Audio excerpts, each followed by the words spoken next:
ಅಧಿಕಾರಿಗಳ ಕಲ್ಲೇಟಿಗೆ ಉರಿದಿರುವಂಥ ಉದಯಗಿರಿ. ಉಡಾಳರಿಂದ ಕಲ್ಲೇಟು ತಿಂದು ತೆಪ್ಪಗಾಗ್ಬಿಟ್ರ ಪೊಲೀಸರು ಅನ್ನೋದು ಬಹುದೊಡ್ಡ ಪ್ರಶ್ನೆ. ಎಲ್ಲಿ ಹೋದ ಪ್ರಚೋದನಕಾರಿ ಭಾಷಣ ಮಾಡಿ ಮುಫ್ತಿ ಮುಷ್ತಾಕ್ ಮಕ್ಬೋಲಿ ಅವರ ಬಂಧನ ಯಾವಾಗ? ಬಂಧನಕ್ಕೆ ಪೊಲೀಸರು ಹಿಂದೇಟಾಗ್ತಾ ಇರೋದು ಯಾಕೆ? ಮೈಸೂರಿನಲ್ಲಿದ್ರೂ ವಶಕ್ಕೆ ಪಡೆಯೋದಕ್ಕೆ ಆರಕ್ಷಕರಿಗೆ ಹೆದರಿಕೆನಾ ಅನ್ನೋದು ಪ್ರಶ್ನೆ. ಯಾರ ಒತ್ತಡ ಇರಬಹುದು ಪೊಲೀಸರ ಮೇಲೆ? ಕಾಣದ ಕೈಗಳಿಂದ ಮೈಸೂರು ಪೊಲೀಸರ ಮೇಲೆ ಒತ್ತಡ ಹಾಕಲಾಗ್ತಾ ಇದೆಯಾ? ಅನುಮಾನಕ್ಕೆ ಕಾರಣವಾಗಿದೆ ಮೈಸೂರು ಪೊಲೀಸರ ಈ ನಡೆ. ಗಲಭೆ ಎದ್ದಿರೋದಕ್ಕೆ ಕಾರಣ ಈತ ಪ್ರಚೋದನಕಾರಿ ಭಾಷಣ ಮಾಡ್ದ ಅಂತ. ಬಟ್ ಈತನ ವಿರುದ್ಧ ಕೂಡ ದೂರಿದೆ. ದೂರು ದಾಖಲಾದ್ರೂ ಕೂಡ ಈತನ ವಿರುದ್ಧ ಕ್ರಮ ಯಾಕಿಲ್ಲ? ಊರಲ್ಲಿ ಆರಾಮಾಗಿ ಓಡಾಡ್ಕೊಂಡಿದ್ದಾನೆ, ಜಾಲಿ ಮೂಡಲ್ಲಿದ್ದಾನೆ. ಬಟ್ ಯಾರ್ದಾದ್ರೂ ಒತ್ತಡ ಇದೆಯಾ ಬಂಧನ ಆಗಬಾರ್ದು ಅಂತ? ಈ ಪ್ರಶ್ನೆ ಇದೆ.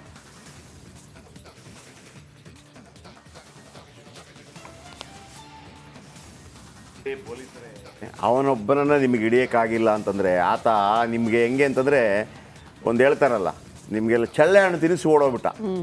ನೀವು ಪೊಲೀಸರು ಅಲ್ಲಿ ಸುಮೇಂದು ಚಟರ್ಜಿ, ಯಾರು ಸೌಮಂದು ಮುಖರ್ಜಿ ಅವ್ರು ಬಂದು ಏನಾಯ್ತು ಸರ್ ಅಂದರೆ, ಇಲ್ಲ ಇನ್ನೂ 10 ಗಂಟೆ ಆಗಿದ್ದಷ್ಟೇ, ನಾನು ಮಲಗಿದ್ದೆ, ನಾನು ಎದ್ದಾಗ ಈಗೆಲ್ಲ ಗಲಾಟೆ ಆಗಿದೆ ಅಂತ ಗೊತ್ತಾಯಿತು, ನಾನು ನೋಡುವ ನಾಳೆ ನಾಡಿದ್ದು ಅದನ್ನ ಆಚೆ ನನ್ನ ಯಾವನ್ರಿ ಪೊಲೀಸರು ನೀವೆಲ್ಲ ಥೋ ಥೋ ಥೋ ಥೋ ಥೋ ಥೋ ಥೋ ಪೊಲೀಸರ ಬಗ್ಗೆ ಅಸಹ್ಯ ಆಗಲಿಕ್ಕೆ ಶುರುವಾಗಿದೆ ನಮಗೆಲ್ಲ. ಈ ಥರ ನಿಮಗೆ ಆವಾಜ್ ಹಾಕಿ ಹೋಗ್ತಾ ಇದ್ದಾನೆ, ಈ ಥರ ಇವನು ಆವಾಜ್ ಹಾಕಿ ಹೋಗ್ತಾ ಇದ್ದಾನೆ, ಆಯಿತಾ? ಪೊಲೀಸರು ನೀವು ಮಲ್ಕೊಳ್ಳಿ ಹೋಗಿ, ದಿಂಬು ಆಮೇಲೆ ಚಾಪೆ ಎಲ್ಲ ಹಾಸಿ ಕೇಚ, ಆಮೇಲೆ ನಿಮಗೆ ಈ ರಾಜಣ್ಣ ಅಂತವರೆಲ್ಲ ಬರ್ತಾರೆ, ಬಂದ್ಬಿಟ್ಟು ಓ ಕಾಮನ್ ಸೆನ್ಸ್ ಇದೆಯೋ ಅಂತೆಲ್ಲ ಕೇಳಿಕ್ಕೆ ಶುರು ಮಾಡ್ತಾರೆ. ಆಮೇಲೆ ಅವರನ್ನು ಮತ್ತೊಬ್ಬ ಬೈತಾನೆ ಶಿಶುಪಾಲ ಅಂತೇಳಿ. ಇಷ್ಟೇ ನಿಮ್ಮದು ಹಣೆ ಬರ. ಬನ್ನಿ, ಇದರ ಬಗ್ಗೆ ಒಂದು ಸ್ಪೆಷಲ್ ರಿಪೋರ್ಟ್ ಇದೆ, ಬನ್ನಿ ನೋಡ್ಕೊಂಬರೋಣ.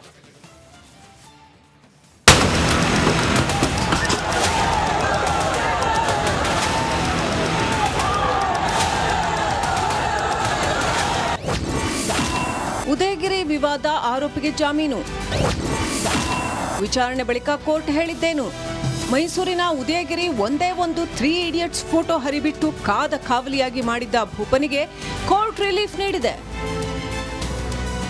ಹೌದು, ಉದಯಗಿರಿ ಪೊಲೀಸ್ ಠಾಣೆ ಗಲಭೆ ಪ್ರಕರಣಕ್ಕೆ ಸಂಬಂಧಿಸಿದಂತೆ ಒಂದು ಕಡೆ ರಾಜಕೀಯ ಕೆಸರೆರಚಾಟ ಮುಂದುವರೆದಿದೆ. ಈ ನಡುವೆ ವಿವಾದಿತ ಪೋಸ್ಟ್ ಹಾಕಿದ್ದ ಆರೋಪಿ ಸತೀಶ್ಗೆ ಕೋರ್ಟ್ ಜಾಮೀನು ಮಂಜೂರು ಮಾಡಿತ್ತು. ಜಾಮೀನು ಸಿಕ್ಕ ಕೆಲವೇ ಕ್ಷಣಗಳಲ್ಲಿ ಆರೋಪಿ ಸತೀಶ್ ರಿಲೀಸ್ ಆಗಿದ್ದಾನೆ. ಆರೋಪಿ ಸತೀಶ್ ಪರ ವಕೀಲ ಹಾಮಾ ಭಾಸ್ಕರ್ ವಾದ ಮಂಡಿಸಿದ್ರು.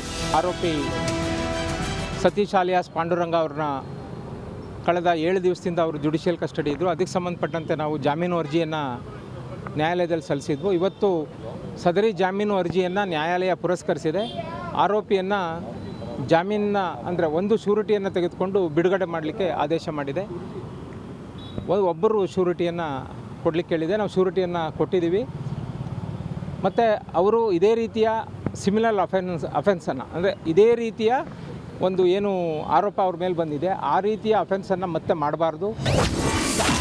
ಬಿಎನ್ಎಸ್ ಕಾಯ್ದೆ ವ್ಯಾಪ್ತಿಗೆ ಈ ಕೇಸ್ ಬರಲ್ಲ.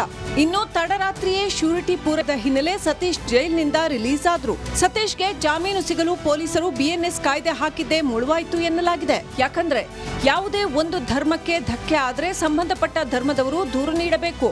ಆದ್ರೆ ಇದರಲ್ಲಿ ಪೊಲೀಸ್ ಆದ್ರೆ ಸುಮೋಟೋ ಕೇಸ್ ಹಾಕಿದ್ರು. ಆದ್ರೆ ಆತನೇ ಪೋಸ್ಟ್ ಕ್ರಿಯೇಟ್ ಮಾಡಿದ್ದಾನೆ ಅನ್ನೋದಕ್ಕೆ ಯಾವುದೇ ಸಾಕ್ಷಿ ಇಲ್ಲ ಅಂತ ಕೋರ್ಟ್ ಜಾಮೀನು ನೀಡಿದ್ಯಂತೆ. ಯಾವ ಧರ್ಮಕ್ಕೆ ಅವಮಾನಕಾರಿ ಆಗಿದೆ ಅನ್ನುವಂಥದ್ದು ಆ ಧರ್ಮಕ್ಕೆ ಸಂಬಂಧಪಟ್ಟವರು ದೂರನ್ನು ಕೊಡಬೇಕಾಗಿತ್ತು. ಆದರೆ ಇಲ್ಲಿ ಆ ಧರ್ಮಕ್ಕೆ ಸಂಬಂಧಪಟ್ಟ ಯಾವ ವ್ಯಕ್ತಿನೂ ಕೂಡ ದೂರು ಕೊಟ್ಟಿರಲಿಲ್ಲ. ಪೊಲೀಸ್ನವರೇ ಸುಮೋಟೋ ಹಾಕ್ಕೊಂಡಿದ್ರು. ಆದರೆ 299 ಅಟ್ರಾಕ್ಟ್ ಆಗಬೇಕಾದ್ರೆ ಅಗ್ರೀವ್ಡ್ ಪರ್ಸನ್ ಅಂದರೆ ಬಾಧಿತ ವ್ಯಕ್ತಿ ದೂರನ್ನು ಕೊಡಬೇಕಾಗಿತ್ತು. ಇಲ್ಲಿ ದೂರನ್ನು ಕೊಟ್ಟಿರಲಿಲ್ಲ. ಮತ್ತು ಬಾಧಿತ ವ್ಯಕ್ತಿ ದೂರನ್ನು ಕೊಡದೇ ಇದ್ದಂಥ ಸಂದರ್ಭದಲ್ಲಿ ಸುಮೋಟೋ ರಿಜಿಸ್ಟರ್ ಪ್ರಚೋದನಕಾರಿ ಅವನಿಗೊಂದು ಕಂಪ್ಲೇಂಟ್ ಕೊಡ್ಬೋದಿತ್ತು ಹೋಗ್ಬಿಟ್ಟು. ನೋಡಿ, ಪ್ರವಾದಿಗಳಿಗೆ ಈ ಥರ ಅವಮಾನ ಮಾಡಿದ್ದಾರೆ ಮತ್ತೊಂದು ಅಂತೇಳಿ ಅಲ್ಲಿ ಕೋರ್ಟ್ ಅದಕ್ಕೆ ಇದು ಕೊಟ್ಟಿರೋದು. ಈಗ ಯಾರು ಸುರೇಶ್ ಅನ್ನೋತ ಪೋಸ್ಟ್ ಹಾಕಿದ್ದಲ್ಲ ಅವನಿಗೆ ಖಂಡಿತವಾಗ್ಲೂ ಶಿಕ್ಷೆ ಆಗಲಿ. ಇವರಿಗೆ ಈ ಕಾನೂನು ನೋಡಿ, ಇದು ಪ್ರಾಬ್ಲಮ್ಮು. ಇವರು ಈ ಶರೀಯತ್ ಕಾನೂನನ್ನೇ ಕೇಳ್ತಾ ಇದ್ರೆ ಭಾರತದ ಕಾನೂನು ಗೊತ್ತಿರಬೇಕಲ್ಲ ಇವರಿಗೆ. ಭಾರತ ಕಾನೂನು ಗೊತ್ತಿದ್ರೆ ಹಿಂಗಾಗ್ತಿರ್ಲಿಲ್ಲ. ಇವನೇ ಹೋಗಿ ಒಂದು ಕಂಪ್ಲೇಂಟ್ ಕೊಟ್ಟಿದ್ದಿದ್ರೆ ನಮ್ಮ ಧರ್ಮಕ್ಕೆ ಅವಹೇಳನ ಮಾಡಲಾಗಿದೆ ಅಂತ ಒಂದು ಕಂಪ್ಲೇಂಟ್ ಕೊಟ್ಟಿದ್ರೆ ಇವತ್ತು ಸುರೇಶ್ ಹೊರಗೆ ಬರ್ತಾ ಇರಲಿಲ್ಲ. ನಾನು ಕ್ರೈಮ್ ಅವ್ರು ಮಾತಾಡ್ತಾ ಇದ್ದೆ, 1 ಸೆಕ್ಷನ್ ಅಡಿ ಆತನ ವಿರುದ್ಧ ದೂರು ದಾಖಲಾದ್ರೆ ಇವ್ರ ವಿರುದ್ಧ 5-6 ಸೆಕ್ಷನ್ ಅಡಿ ದೂರು ದಾಖಲಾಗಿದೆ. ಅದು ಸೆಕೆಂಡ್ರಿ. ಇವರಿಗೆ ನೋಡಿ, ಈಗ ಮುಸ್ಲಿಮರಿಗೆ ಏನಿದ್ದದ್ದು ನಬಿಯ ಬಗ್ಗೆ ಪ್ರವಾದಿಯ ಬಗ್ಗೆ ಅವಹೇಳನಕಾರಿಯಾಗಿ ಪೋಸ್ಟ್ ಹಾಕಿದ್ದಾನೆ ಅಂತಲ್ವ ನೀವೇನು ಮಾಡಬೇಕಾಗಿತ್ತು? ಕಂಪ್ಲೇಂಟ್ ಕೊಡಬೇಕಾಗಿತ್ತು. ಈಗ ನೀವು ಗಲಾಟೆ ಮಾಡಿದಾಗ ಅಲ್ಲಿ ಸುಮೋಟವಾಗಿ ತಗೊಂಡಿದ್ದು ಪೊಲೀಸರು, ಹೌದು. ಇದರಲ್ಲಿ ಸುಮೋಟವಾಗಿ ತಗೊಳಕ್ ಬರೋದಿಲ್ಲ ಅಂತ ಕೋರ್ಟ್ ಹೇಳಿದೆ ಈಗ. ಹಾಗಿದ್ರೆ ನೀವು ಶಾಲೆಗೆ ಹೋಗಿ ಏನು ಕಲಿಯೋದು ಅಂತ ನನಗೆ ಅರ್ಥ ಆಗ್ತಾ ಇಲ್ಲ. ಇವರೆಲ್ಲ ಇಲ್ಲಿ ಬೊಬ್ಬೆ ಹೊಡಿತಾ ಇದ್ದಾರೆ 1,000 ಜನ, ಒಬ್ಬನಿಗೆ ಹೋಗ್ಬಿಟ್ಟು ಕಂಪ್ಲೇಂಟ್ ಕೊಡಬೇಕು ಅಂತ ಗೊತ್ತಾಗ್ಲಿಲ್ವಾ? ಆಮೇಲೆ ಆ ಮೈಸೂರಿನ ಲಕ್ಷ್ಮಣನಿಗಾದ್ರೂ ಒಂದು ಐಡಿಯಾ ಇರಲಿಲ್ವಾ? ಆ ಮನುಷ್ಯ ಆದರೂ ಕೊಡ್ಬೋದಿತ್ತಲ್ಲ ಒಂದು ಕಂಪ್ಲೇಂಟ್. ನಾನು ಹೇಳೋದು, ಶಾಂತಿ ಸುವ್ಯವಸ್ಥೆಯನ್ನು ಕದಡುವಂಥ ಯಾವುದೇ ವ್ಯಕ್ತಿ ಆಗಿರಲಿ ಆತನ ವಿರುದ್ಧ ನಿರ್ದಾಕ್ಷಿಣ್ಯ ಕ್ರಮ ಕೈಗೊಳ್ಳಬೇಕು. ಈಗ ಇವರೆಲ್ಲ ಮೂರ್ಖರಾದರು. ಇವನಿಷ್ಟು ಬೊಬ್ಬೆ ಹೊಡೆಯೋದ್ರ ಬದಲಿಗೆ ಅಟ್ಲೀಸ್ಟ್ ಶಾಲೆಗೆ ಹೋಗಿದ್ದಿದ್ರೆ ಅವ್ರಿಗೊಂದು ಐಡಿಯಾ ಇರ್ತಿತ್ತು. ಅವನು ಶಾಲೆಗೆ ಹೋಗಿದ್ದಿದ್ರೆ. ಶಾಲೆಗೆ ಹೋಗಿರೋದಿಲ್ಲ ನೋಡಿ. ಇಲ್ಲೊಂದು ಭಾರತದಲ್ಲಿ ಒಂದು ವ್ಯವಸ್ಥೆ ಇದೆ, ಶಾಲೆಗೆ ಹೋಗಬೇಕು, UKG LKG UKG ಹೋದಾಗ ಒಂದು ಐಡಿಯಾ ಬರುತ್ತೆ. ಹಿಂಗೆ ಗೊತ್ತಿಲ್ಲ, ಅಭ್ಯಪಾರಿಗಳು ಕಂಪ್ಲೇಂಟ್ ಕೊಟ್ಟಿಲ್ಲ ಸುರೇಶ್ ಮೇಲೆ, ಅವನೀಗ ಬಿಡುಗಡೆ ಮಾಡಿದ್ದಾರೆ, ಜಾಮೀನು ಕೊಟ್ಟಿದ್ದಾರೆ. ಇವನು ಬೊಬ್ಬೆ ಹೊಡೆದು ಇವನು ಓಡೋಗ್ಬಿಟ್ಟಿದ್ದಾನೆ. ಎಂಥ ಕಾಮಿಡಿ ಆಗಿಬಿಟ್ಟಿದೆ ಅಂತಂದರೆ, ನಾನು ಹೇಳಿದೆ ವೀಕ್ಷಕರೇ, ಇಲ್ಲಿ ಹಿಂದೂ ಮುಸ್ಲಿಂ ಅಂತಲ್ಲ, ಸಮಾಜದ ಸ್ವಾಸ್ಥ್ಯ ಕೆಡುವ ಯಾವನೇ ಆಗಿರಲಿ ಆತನ ವಿರುದ್ಧ ನಿರ್ದಾಕ್ಷಿಣ್ಯ ಕ್ರಮ ಕೈಗೊಳ್ಬೇಕು. ಈಗ ಸುರೇಶ್ ಹಾಕಿದಾನ, ಅವನ ವಿರುದ್ಧ ಕಂಪ್ಲೇಂಟ್ ಕೊಡಬೇಕಾಗಿತ್ತು. ನೀವು ಕಂಪ್ಲೇಂಟ್ ಕೊಡದೆ ಉಳಿದದ್ದನ್ನೆಲ್ಲ ಮಾಡಿಬಿಟ್ಟಿದ್ದೀರಿ. ಉಳಿದದೆಲ್ಲ ಆಗಿದೆ ಇವ್ರದ್ದು. ಬನ್ನಿ ಇದರ ಬಗ್ಗೆ ಇನ್ನಷ್ಟು ಹೆಚ್ಚಿನ ಮಾಹಿತಿ ಕೊಡ್ತಾರೆ ವಿನೋದ್. ಭಾಳ ನನಗೆ ಹಾಸ್ಯಾಸ್ಪದ ಅನಿಸ್ತಾ ಇದೆ. ಇಷ್ಟೆಲ್ಲ ಗಲಾಟೆ ಮಾಡಿದವ್ರಿಗೆ ಒಂದು ಕಂಪ್ಲೇಂಟ್, ಒಂದು FIR ರಿಜಿಸ್ಟರ್ ಮಾಡಬೇಕು ಆತನ ವಿರುದ್ಧ ಅಂತ ಗೊತ್ತಿರಲಿಲ್ವಾ? ಅದೇ ಕಾರಣಕ್ಕಾಗಿ ಆತನನ್ನು ಇವತ್ತು ಜಾಮೀನು ಕೊಟ್ಟಿದ್ದಾರೆ. ಇವರು ಇಡೀ ಏನಾದ್ರು ಒಂದು ಹೇಳ್ತಾರಲ್ಲ, ಊರಿಗೂರೇ ಬೊಬ್ಬೆ ಹೊಡಿಸಿದ್ರು, ಕಲ್ಲೊಡೆದ್ರು, ಕಲ್ಲೇಟ್ ಹಾಕಿದ್ರು, ಒಂದು ಕಂಪ್ಲೇಂಟ್ ಕೊಡೋ, ಅದಕ್ಕೆ ಹೇಳೋದು ಶಾಲೆಗೆ ಹೋಗಬೇಕು ಅಂತ ಹೇಳಿ. ಏನಾಗ್ತಾ ಇದೆ ಅಲ್ಲಿ ವಿನೋದ್? ಜಯಪ್ರಕಾಶ್, ಈಗಾಗಲೇ ಇರೋ ಆ ಉದಯಗಿರಿ ಗಲಭೆ ಪ್ರಕರಣಕ್ಕೆ ಸಂಬಂಧಪಟ್ಟ ಹಾಗೆ ಏನು ವಿವಾದಿತ ಪೋಸ್ಟರ್ ಹಾಕಿದಂತಹ ಸತೀಶ್ ಅವರಿಗೆ ಈಗಾಗಲೇ ಜಾಮೀನು ಮಂಜೂರಾಗಿದೆ.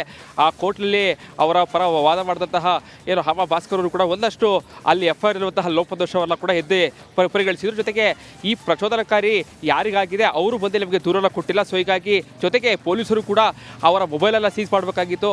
ಜೊತೆಗೆ ಆ ಪೋಸ್ಟರ್ ಇರುವಂತಹ ಕೆಲವೊಂದು ಅಂಶಗಳನ್ನು ಟ್ರಾನ್ಸ್ಲೇಟ್ ಮಾಡಿ ಒಂದಷ್ಟು ಸಾಕ್ಷಿಗಳನ್ನ ಕೊಡಬೇಕಾಗಿತ್ತು. ಸೊ ಇದು ಯಾವುದೂ ಕೂಡ ಕೊಟ್ಟಿಲ್ಲ. ಸೊ ಹೀಗಾಗಿ ಅವರಿಗೆ ಜಾಮೀನು ಮಂಜೂರಾಗಿದೆ. ಇವತ್ತು ಅವರನ್ನು ಕೂಡ ರಿಲೀಸ್ ಮಾಡುವಂತೆ ಎಲ್ಲೆಲ್ಲೇ ರಾತ್ರಿ 7 ಗಂಟೆ ನಂತರದ ಅವರಿಗೆ ಆರ್ಡರ್ ಕಾಪಿ ಸಿಕ್ಕ ಕಾರಣಕ್ಕಾಗಿ ಮೈಸೂರು ಜೈಲಲ್ಲಿ ಇವತ್ತು ಕೂಡ ಇದ್ದಾರೆ. ಇವತ್ತು ಬೆಳಿಗ್ಗೆ ಮುಂಜಾನೆ ಇವತ್ತು 10 ಗಂಟೆ ನಂತರದಲ್ಲಿ ಸತೀಶ್ ಅವರು ಕೂಡ ರಿಲೀಸ್ ಆಗ್ತಾರೆ. ಇದು ಒಂದು ಕಡೆ ಆದರೆ, ಇನ್ನು ಈ ಪ್ರಕರಣಕ್ಕೆ ಸಂಬಂಧಪಟ್ಟಾಗಿ ಈಗಾಗಲೇ ಇದು ಪ್ರಚೋದಕಾರಿ ಭಾಷಣ ಮಾಡಿದಂತಹ ಏನೋ ಮಕ್ಬೂಲ್ ಏನಿದ್ದಾರೆ ಆತನು ಕೂಡ ಇಲ್ಲೂ ಕೂಡ ಪತ್ತೆಯಾಗಿಲ್ಲ. ಜೊತೆಗೆ ಈ ಒಂದು ಪ್ರಕರಣದಲ್ಲಿ ಕೇವಲ 16+4 20 ಜನರು ಮಾತ್ರ ಬಂಧಿಸಿರುವಂಥದ್ದು. ಅಂದರೆ ಈಗಾಗಲೇ 1000 ಜನ ಮೇಲೂ FIR ಹಾಕಿದ್ರು ಕೂಡ ಪೊಲೀಸರು ಯಾಕೆ ಇಷ್ಟೊಂದು ರೀತಿಯಾದಂತಹ ತಡವನ್ನು ಮಾಡ್ತಾ ಇದ್ದಾರೆ ಅನ್ನೋದು ಕೂಡ ಸಾಕಷ್ಟು ದೊಡ್ಡ ಪ್ರಶ್ನೆ ಕಾಣ್ತಾ ಇರುವಂಥದ್ದು. ಈಗಾಗಲೇ ಏನು ನಗರ ಪೊಲೀಸ್ ಆಯುಕ್ತ ಸಿಮಾಲನ್ ಜೊತೆ ಮಾತಾಡಿಸೋದ್ರಲ್ಲೂ ಕೂಡ ಎಲ್ಲೋ ಒಂದು ಕಡೆ ಅವರು ಕೂಡ ಒಂದಷ್ಟು ಪ್ರೆಷರ್ ಇರುವ ರೀತಿಯಲ್ಲೇ ಮಾತಾಡ್ತಾ ಇರುವಂಥದ್ದು. ಯಾಕೆಂದರೆ ಒಂದಷ್ಟು ಮಾಹಿತಿ ಕೇಳಿಸೋ ಸಂದರ್ಭದಲ್ಲೂ ಕೂಡ ಮಾಡ್ತಾ ಇದೀವಿ ಅಂತ ಹೇಳ್ತಾರೆ ಹೊರತು ಯಾವುದೇ ಕಾರಣಕ್ಕೂ ಏನು ಪ್ರೋಸೆಸ್ ಏನು ನಡೀತಾ ಇದೆ. ಜೊತೆಗೆ ಈ ಒಂದು ಪ್ರಕರಣದಲ್ಲಿ ಪ್ರಚೋದಕಾರಿ ಭಾಷಣ ಮಾಡಿದಂಥವರೆಲ್ಲಿದ್ದಾರೆ. ಜೊತೆಗೆ ಇಲ್ಲೂ ಕೂಡ ಯಾವ ಫೋಟೋದಲ್ಲಿ ಮಾರ್ಕ್ ಮಾಡಿರುವಂತಹ ಸುಮಾರು 60-70 ಜನ ಏನಿದ್ದಾರೆ ಅವರೆಲ್ಲಿದ್ದಾರೆ. ಇದ್ರ ಯಾವುದರ ಬಗ್ಗೆ ಕೂಡ ಸದ್ಯಕ್ಕೆ ಪೊಲೀಸರು ಕೂಡ ಮಾಹಿತಿಯನ್ನು ಕೊಡ್ತಾ ಇಲ್ಲ. ಎಲ್ಲೋ ಒಂದು ಕಡೆ ಅವರಿಗೆ ದೊಡ್ಡ ಮಟ್ಟದ ಪ್ರೆಷರ್ ಇರುವಂಥದ್ದು ಭಾಳ ಸ್ಪಷ್ಟವಾಗಿ ಗೊತ್ತಾಗ್ತಾ ಇದೆ. ಪೊಲೀಸರಿಗೆ ಫ್ರೀ ಹ್ಯಾಂಡ್ಸ್ ಕೊಟ್ಟಿದ್ದೆ ಆದಲ್ಲಿ ಇವತ್ತಲ್ಲ ನಾಳೆ ಕೇವಲ 1-2 ದಿನದಲ್ಲಿ ಅಷ್ಟು ಜನರನ್ನು ಕೂಡ ಬಂಧಿಸಿ ಅವರು ಜೈಲಿಗೆ ಕಳಿಸುವಂತಹ ಶಕ್ತಿ ಪೊಲೀಸರಿಗೆ ಇರುವಂಥದ್ದು. ಜಯಪ್ರಕಾಶ್. ಓಕೆ ವಿನೋದ್, ಧನ್ಯವಾದಗಳು.